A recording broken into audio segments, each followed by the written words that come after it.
మరణ భిక్ష పెట్టండి ప్లీజ్. ఇది కథ కాదు, ఓ బాపు కన్నీటి వ్యధ.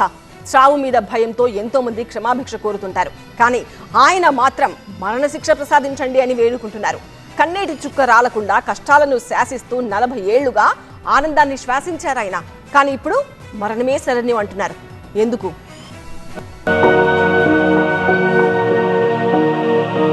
ప్లీజ్ నన్ను చంపేయండి, మరణ భిక్ష పెట్టండి, చనిపోయే అవకాశాన్ని కల్పించండి.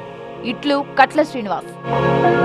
ఇది కరీంనగర్ కాపువాడకు చెందిన కట్ల శ్రీనివాస్ అభ్యర్థన. ఇలా ఎంతో ఉత్సాహంగా ఉల్లాసంగా కనిపించే శ్రీనివాస్ ఎందుకని మరణాన్ని కోరుకుంటున్నారు? అంత కష్టం ఏమొచ్చింది? సమస్యలంటే ఉంటే 1, 2, 10 అని చెప్పొచ్చు, కానీ ఆయన ఇల్లంతా ఒళ్ళంతా కష్టాలే. చూశారుగా, చెయ్యెత్తలేడు, కాలు కదపలేడు. గత 40 ఏళ్లుగా ఇదే దైన్యం. ఈ దుస్థితికి కారణం కండరాల క్షీణత వ్యాధితో బాధపడుతున్నాడు. ఇప్పుడు ఆయన వయసు 56 ఏళ్ళు. 40 ఏళ్ళుగా ఆ వ్యాధితో ఒక రకంగా చేయాలంటే యుద్ధమే చేశాడు. వివిధ రకాల యోగా ద్వారా కూడా ఈ వ్యాధిని కొంతవరకు కంట్రోల్ చేసుకున్నాడు. కానీ ఇప్పుడు కంట్రోల్ చేసుకునే పరిస్థితి లేదు. ఖచ్చితంగా తన జీవితానికి ముగింపు పలుకుతానని చెబుతున్నాడు. అందులో భాగంగానే తనకు మెర్సీ కిల్లింగ్కు అవకాశం ఇవ్వాలంటూ భారత ప్రభుత్వాన్ని కోరుతున్నాడు. మస్కులర్ డిస్ట్రోఫీ 6 లక్షల్లో ఒకరికి మాత్రమే వచ్చే అరుదైన వ్యాధి. శ్రీనివాస్ 16 ఏళ్ల వయసున్నప్పుడు వైద్య పరీక్షల్లో ఆయనకు కండరాల క్షీణత ఉన్నట్టు తేలింది. క్రమక్రమంగా కాళ్ళు చేతులు చచ్చుబడిపోయాయి. అప్పటి నుంచి అమ్మనే కంటిపాపలా చూసుకుంటోంది. ఆత్మవిశ్వాసమే శ్వాసగా ఇన్నాళ్లు పోరాడాడు.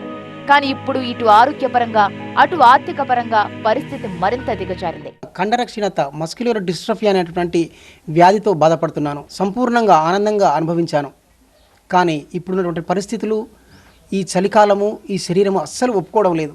నాకు మెర్సీ కిల్లింగ్ కావాలి, నన్ను చంపేయండి అని నేను రిక్వెస్ట్ చేస్తున్నాను.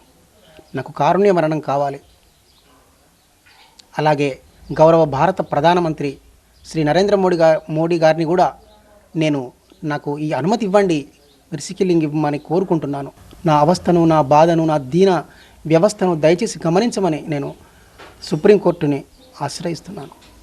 Please cooperate with me.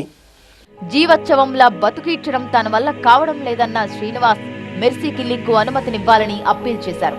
మరి ఎలాంటి స్పందన వస్తుందో చూడాలంటున్నారు స్థానికులు.